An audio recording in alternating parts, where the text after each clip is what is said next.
Good morning, everybody. I just wanted to take a minute to go through the books that I used for our bees unit study. I used videos on YouTube a lot to help me determine which books to buy so that I could see inside of them and get other people's reviews. So I figured I would make one as well, as a combination of all the things that I've already had and purchased to be able to use them for the bee study. I'll go through some of the non-book items afterwards, and I'm going to try to go through this a little bit quickly just to get through all of them. This one I purchased from Amazon. This one's called Hello Honeybees, Read and Play in the Hive. I was a bit hesitant to order it because I thought it would be below our age level. My daughter is 3. She's my youngest. But I did think that she would enjoy playing with the little bees on a ribbon, and she did. She would put the bees on the page and kind of interact with the bees that were already on the page, and we would make our own story to go with it. We read this book quite a lot, so I'm actually really glad that we got this one. I'll just go through it pretty quickly so that you can see all of the pictures. This one, the price on the back is $11.99. And then they just go back into their little cutouts on the cover. Really like that one. The next book is That's Not My, from Usborne's That's Not My series. These are touchy-feely books, so every page has a touchy-feely spot. Again, this is something that we've already had that's just a bit below our level as far as age goes, but I do like these ones for older kids as well, because even my son at 5 will still flip through these books, and it just makes him feel like he's actually reading the book. Another Usborne, Peek Inside a Beehive. This one is a Lift the Flap. I love Usborne's Lift the Flap books, and more than just this series. I like how the flap on the inside is a picture, not just blank space, and that the picture usually gets incorporated into the whole page.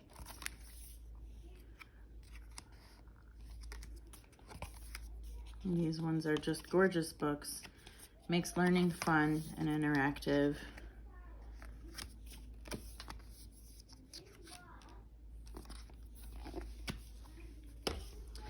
Another Usborne book, Bees and Wasps. These are the $5 books, just about one topic usually.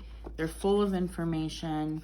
I'll kind of flip through backwards. I love that some of the pictures are actually real pictures.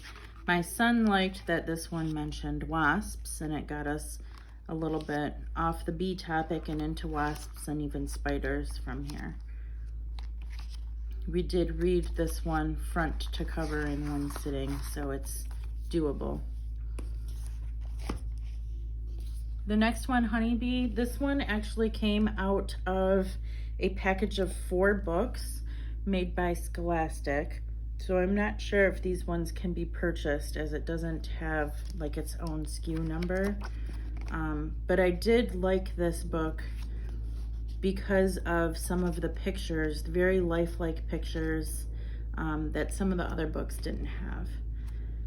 So it was kind of repetitive as far as information, but again, I liked it for the realistic illustrations. The next one is another Usborne one, and it's from the Phonics Readers series, Bee Makes Tea. I'm trying to include more of a storybook with all of the informational books still on the same theme, just to add something fun. I like these Phonics Readers, and I like the pictures in them. They're kind of cartoony, but again, something to just make it fun for the kids. The Bumblebee Queen, I actually purchased as it was recommended on another video.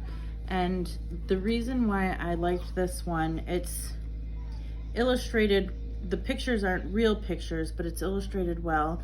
And the darker font that's a little bit bigger is short enough that you could read the whole book and not feel overwhelmed by it. but then there's also smaller print that's more informational.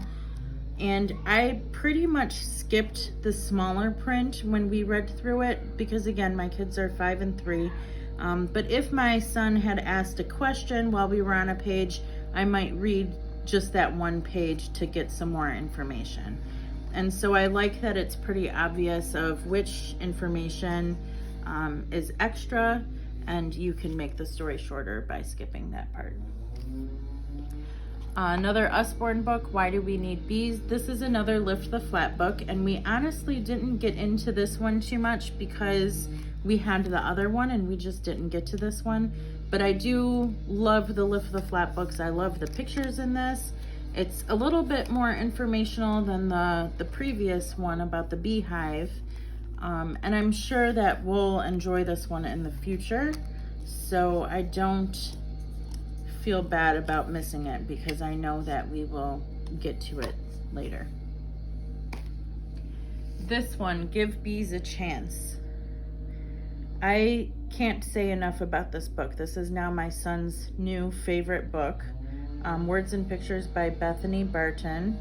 This one I think I got from Book Outlet, but he just loved everything about this one. I think because it was about 2 guys and there's balloon bubbles of things that, you know, he's saying, and so he thought that was just really funny. This is one of his favorite pages where he says, get them away from me.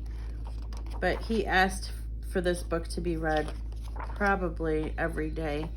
And it is very informational in a way that really kept my son's attention through the whole. We read this front to back, every word, many times. And I do have the other book in this series. I'm Trying to Love Spiders. So when we do get to spiders, I'll let you know if he likes that one just as much. We loved this one though. This one, I'm sad to say we didn't really use at all, but I love this book. And I actually got it towards the end of our unit study because I just kept thinking about it. I had seen this one on others' videos. We did open it up and go through it a little bit. They really liked the inside cover because that's a lot of bees. And I wanted to look at it, and so they kind of looked at it. I love that the paper is so thick. The pictures are just gorgeous, but the information here is just a little bit much for my kids' ages. Again, this is one I don't regret buying at all. I'm so glad I purchased it, and we'll get to it in the future when we do bees some other time. I'll kind of go through some more of the pages of this one. We did do just a few projects. I didn't get to everything that I wanted to do, but I have this mini Slumberkins bee, which would be a great thing to have if you have younger kids with older kids, and something for them to just play with. We also made bees with yarn, and I used comics, bubble eyes, and cardboard, and then these craft sticks, and they played with these quite a bit. This one actually is coming off, but it was glued down. This was my daughter's. Her bee was sad, but we played with these kind of like puppets and made stories and chased each other around with them. This I actually just found recently. This is a game called Honeycombs, and it's kind of like dice. I'll bring this up to the camera so that maybe you can see better. Not dice, dominoes, where you have to match up pictures. It's got tiles. I haven't even opened this yet. One of these. So the tiles, and then you would match up flower to flower, honeycomb and bear match up. So you'd place your pieces. Again, I haven't played it yet, but I saw this and really wished that we had it through our unit study. And I plan on revisiting this topic again some other time. So it'll be something great to have when we do it again, or just for fun. So that's all we had for our bee study, and we're putting it away and we're moving on. Thanks for watching.